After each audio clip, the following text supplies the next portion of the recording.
ख्रिस्टनिया अनज्लायग्रा आंनि भिडिअखौ नायगिरिफोर गिबिसिनथारावनो सोरगोआव थानाय आफा इसोरखौ आङो बे समाव हाजासे हामबाय होनग्रोबावबाय।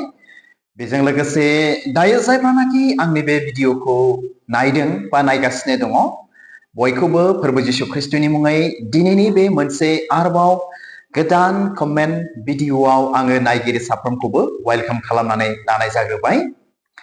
अनजाग्रा डियर भिउअर्स आरोबाव नोंथांमोननिसिम बे दिनजों लोगोसे बे समजों लोगोसे ना मोनसे कमेन्ट भिडिअ आङो लानानै फैबावलायबाय। ओमफ्राय बेनिखायनो आसा खालामदों नोंथांमोना आंनि बे भिडिअखौ जोबजासे नायलांगोन। ओमफ्राय नायखांनायनि उनाव ना माबा मोनसे फिसा जिनिसखौ मिथिनो मोनगोन, सोलोंनानै लागोन होननानै आङो मिजिंथिदों। अनजाग्रा आंनि भिडिअखौ नायगिरिफोर आङो बे मेसेजनि सायावहाय बा बे कमेन्टनि सायावहाय भिडिअ लाबोनो सानब्लाबो गोबावसैमोन, लाबोनो हायाखै। गुबुननि सायावसो लाबोनाय जादोंमोन। नाथाय दिनै आङो बे बिथां कमेन्टारफोरनि जे कमेन्ट बिथांमोननि कमेन्टखौ नायनानै दिनै आङो बेनि सायावहाय गुसुं भिडिअ लानानै फैबावबाय आरोखि।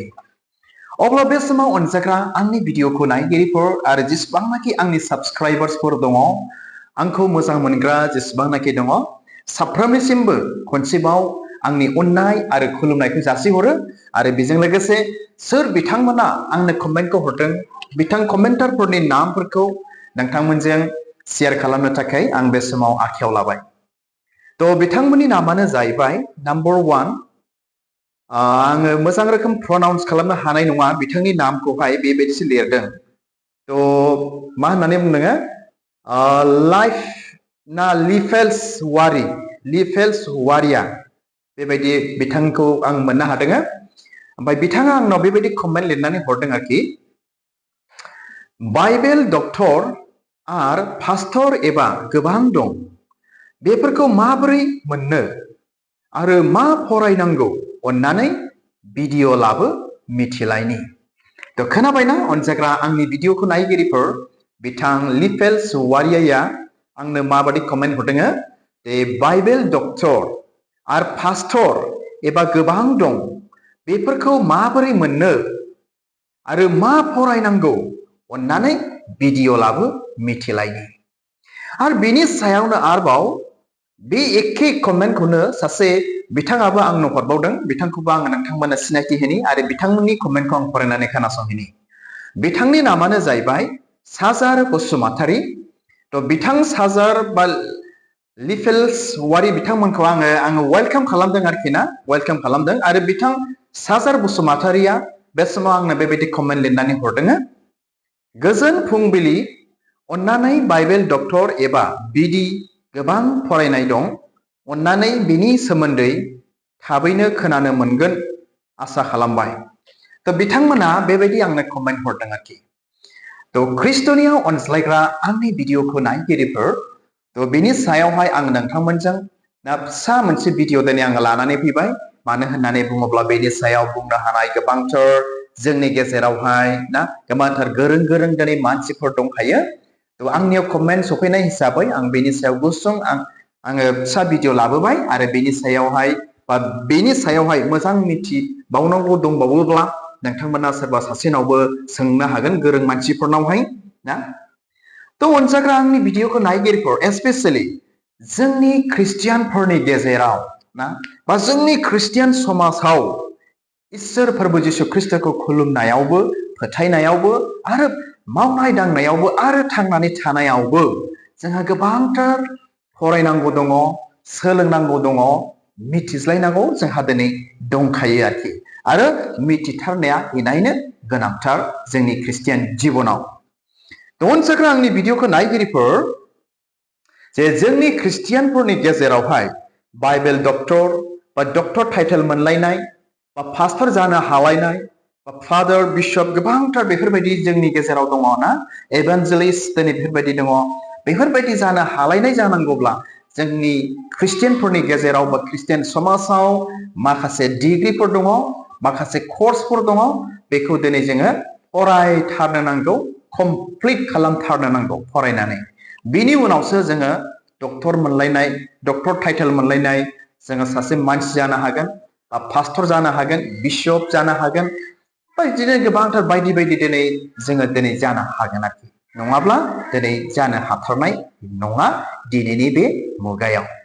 अनजाग्रा आंनि भिडिअखौ नायगिरिफोर, बिब्लिकलि जोंहा मोनसे कर्स दंथारो। बे कर्सखौ फरायथारनो नांगौ। आरो बे कर्सफोरखौ फरायनांगौब्लाबो जोंहा सेकुलारावबो दिनै जोंहा बिदिनो पिइउ पास, बिए पास, एमए पास बेफोरबायदिनो दिनै जोंहा थाथारनो नांगौ। अब्लासो जोङो बे डिग्रिफोरखौ जोङो फरायहैनो हायो। अनजाग्रा आंनि भिडिअखौ नायगिरिफोर, आरो जुदि जोंहा सेकुलारावहाय हमनानै ला पिइउ पासल' दङब्ला ना जोंहा मा फरायनो नांगोन, जोंनि ख्रिस्टियानफोरनि कर्सआवहाय जोङो सुरु खालामनो नांगोन आरोखि। आं नोंथांमोनजों गुसुं शेयार खालामनोसै। बेनो जाहैबाय फार्स्टआवनो जोङो फरायनो नांगोन BTS, बेचलर अफ थियल'जि, बेखौ जोङो फरायग्रोनो नांथारगोन। बिनि उनाव BD, बेचलर अफ डिभिनिटि, बेबो मोनसे कर्स। बे BTSआ बबावबा 3 years, बबावबा 4 years, BD बिसोरबो बेफोरबायदिनो। ओमफ्राय BD कमप्लिट खालामखांनायनि उनाव जोंहा दिनै MDA फरायनो नांगोन, मास्टार अफ डिभिनिटि, आरो बेनि उनावहाय MTS, मास्टार अफ थियल'जि, ओमफ्राय बेनि उनावसो जोङो फरायहैनो मोनगोन DD, that means doctor of divinity or PhD, doctor of philosophy. जोंनि ख्रिस्टियान बाइबेल कलेजावहाय जों बे कर्सफोरखौ दिनै जोङो कमप्लिट फरायथारनो जोङो नांथारगोन, हाथारगोन आरोखि। अनजाग्रा आंनि भिडिअखौ नायगिरिफोर, आरो दिनै जोङो बाइबेल कर्स फरायनानै डक्टर टाइटेल मोनलायनांगौबाथ' जों दिनै डक्टर अफ डिभिनिटि DD खौ दिनै जोङो फरायग्रोनो नांथारगोन, फरायथारनांगोन, कमप्लिट खालामथारनो नांगोन। बा डक्टर अफ फिल'सफि बेफोर PhD फोरखौ जों दिनै कमप्लिट खालामथारनो नांगोन। अब्लासो जों दिनै डक्टर टाइटेल मोनलायनाय सासे मानसि दिनै जोङो जानो हागोन आरोखि। अनजाग्रा आंनि भिडिअखौ नायगिरिफोर, आरो बेल' नङा, दिनै पास्टरखौ दिनै जोङो माबोरै जायो, माबोरै जानो हायो, दिनै बेनि सायावबो आङो फंनैसो गुसुङै बुंनोसै। थ' गोबां जायगाफ्राव, जोंनि जायगाफ्राव आरोखि ना, गोरों गोरा गैयै जायगाफ्रावहाय, फरायनाय गैयै, रावबो गैयै जायगाफ्राव समायथे जोङो दिनै दानि बे मुगायावहाय, गोदोनि जुगाव आलादा, दानि बे मुगायावहाय ना मा जोङो कर्स फरायनाय गैयाब्लाबो पास्टर नांगौ जानायाव जोङो सोरबा सासेखौ पास्टर खालामनांगौ दिनै जानानै फैयो। आरो बे पास्टरहा दिनै गोबांथार रोंगौथि दिनै थाथारनो नांगौ आरोखि दिनैनि बे मुगायावहाय। थ' दिनैनि मुगायाव स्पेसियेलि सासे पास्टर जानांगौब्ला BTS, BD फरायनायाथ' थाथारनो नांगोन। अब्लासो बिथाङा सासे मोजां पास्टर, रोंगौथि गोनां पास्टर दिनै जानो हागोन। आरो बिथांमोना इसोर गिग्रा, देहेन खालामग्रा, इसोरनाव आर'ज खालामसोग्रा बेफोरबायदि बेक्तिफोर दिनै जानो नांथारगोन आरोखि। अब्लासो मोजां पास्टरफोर बिथांमोना जाहैनो हागोन आरोखि। आंनि मोनदांथियावहाय जाय मानसिया इसोरनियाव आर'ज खालामसोग्रा, इसोरनि नलेज, इसोरनि बोर आशीर्बादजों थाबायग्रा, बिथांमोननि इसोरनि हाबा मावनायानो आलादा जाखागोन आरोखि ना। अरायबो गुरै, नम्रता, मोजां ना, बेफोरबायदि बयजोंबो गोरोबलायनो हानाय, बेफोरबायदि जाखागोन आरोखि। थ' अनजाग्रा आंनि भिडिअखौ नायगिरिफोर, आसा खालामो नोंथांमोना गुसुं बे भिडिअनि गेजेरजों गाहामथारैनो मिथिनो हाबाय जे माबोरै सासे पास्टर जानो हायो, बा माबोरै ना डक्टर टाइटेल मोनलायनाय जोंनि ख्रिस्टियानफोरनि गेजेरावहाय बाइबेल कलेज फरायनानै माबोरै जानो हायो, गाहामथारैनो मिथिबाय, बुजिबाय होननानै नायगिरि साफ्रोमनिसिमबो आङो मिजिंथिहरबाय। आरो बिथां कमेन्टारफोरखौबो बे गुसुं भिडिअनि गेजेरजों मिथिनो मोनबाय बा सोलोंनो मोनबाय होननानै मिजिंथिहरनानै दिनैनि बे गुसुं भिडिअखौ आं बावनो दोनबाय। गोजोन्थों, आरो इसोरा नायगिरि साफ्रोमखौ बोर होथोंसै। गोजोन्थों, खुलुमबाय।